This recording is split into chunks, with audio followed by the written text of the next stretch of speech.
аккумулятор напряжение. Аккумулятордан bir лампочканын эки проводун даярдап алабыз. Эки проводун даярдап алабыз. Даярдап алдык дагы. Даярдап алдык дагы. Каждыйын текшерип коебуз эми бир сейт.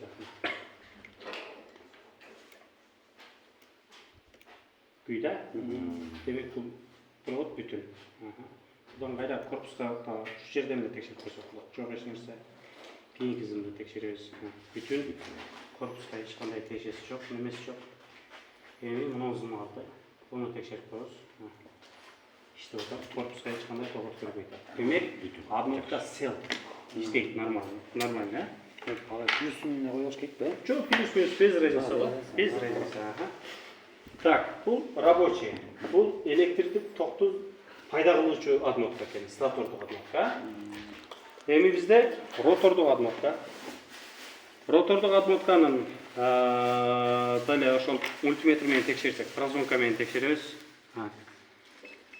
Контактный кольцодон контактный кольцого мен зымдын шутту тийгиздим мультиметрден. Звук чыгып атат. Бирөөсүнөн эле корпуска темирге тийгизип көрөбүз. Эч кандай звук жок. Демек, зым ичиндеги зым бүтүн, бирок корпуска замкание дагы жок. Демек, нормально. Корпуска замкание берип калган болсо, мына жерде чейтил таш керек. Бүтүн эмес болсо, чейтилди кое коюш керек. Так, бунун лайфхак түрү азыркындай эле.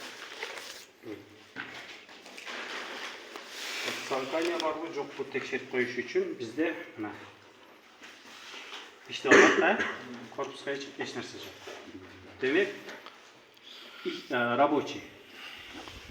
Пробой болсо бул күйөт. Ал күйөт, Так, эми кийинки лайфхак. Бизде лампочка жок болуп кала турган болсо, муну текшерип атканда. Муну кармагыңыз. Мына. Плюс минусту прямо эле без разница. Тийгизебиз. Мындай. Магнит пайда болуп атат. Демек, рабочий. Машинада чечердин алдында деле эси кеткенин билсек деле болот. Замокты ачкан учурубузда, мына жерге жабыш керек го, замокты эле ачкан учурубузда. Бизде анда ротор аднокта чейин реле регулятор напряжения рабочий, шоткалардан ток өтүп атат, ротор рабочий деген нерсени түшүндүрөт. Демек, бизде иш диодный мостко келиши мүмкүн. Так, мына жерге карайбыз. Ключ деле ушул ремен жактан эле тийгизебиз дагы. Замок ачмалуу. Замокты ачабыз, магнит жабышат. Замокты өчүрсөк, магнит жабышпайт. Чечпей туруп эле машинени өзүм эле текшерип аткан да. Так, лайфхактар ушулар. Текшериш керек болсо, сразу ушул күндө текшериш керек. Так, эми бизде Не цены болуп калды? Рабочий. Ал рабочий, да? Ал ичи ошол рабочий болуп калды. Так, эми бизде Көбүнчө кызыктуу жер ага ушу жерлер болот, а? Ушу жерлер болот да. Эс керек болот акчында. Жок, мунун баары чечиш керек экен, биле өттүмүз да. Аны чечиш керек, аны биле албайбыз. Так, эми бизде ротор аднокта менен диодный мосттун ортолугун бошотуп алабыз.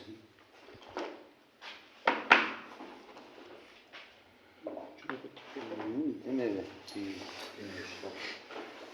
Плюс.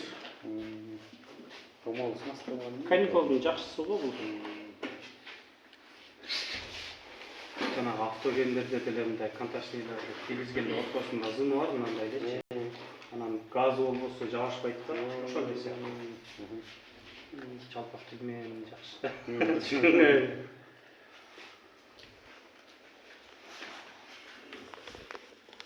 Так, муну кармап көрөбүз.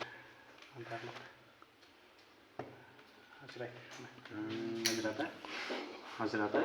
Эми бизде буну да текшериш керек.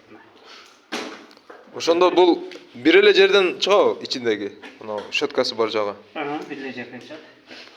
Так, эми диодный мосттон бир эле жерден ажырайт. Эми бизде диодный мосту текшеришибиз керек. Бул диодный мост 3 фазалык диодтору турат бул жерде. Мына ушул 3 жерге АЭК болуп катат го. Айкон учурда не атат? Бизде переменный ток чыгып атат мынdanчы. Статордан переменный ток чыгып атат. Ал переменный токту постоянный токко өткөрүш керек да. Диод минус. Плюс минусу жок токту плюс минусун жаратып берет. Плюс минусқа айландырып берет. Так.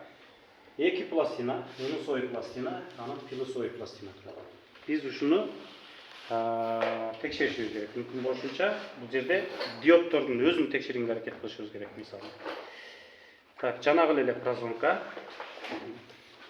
Каждый диоддорду текшерип коебуз. Мисалы, азыр минустук пластинадан баштайм мен. Так,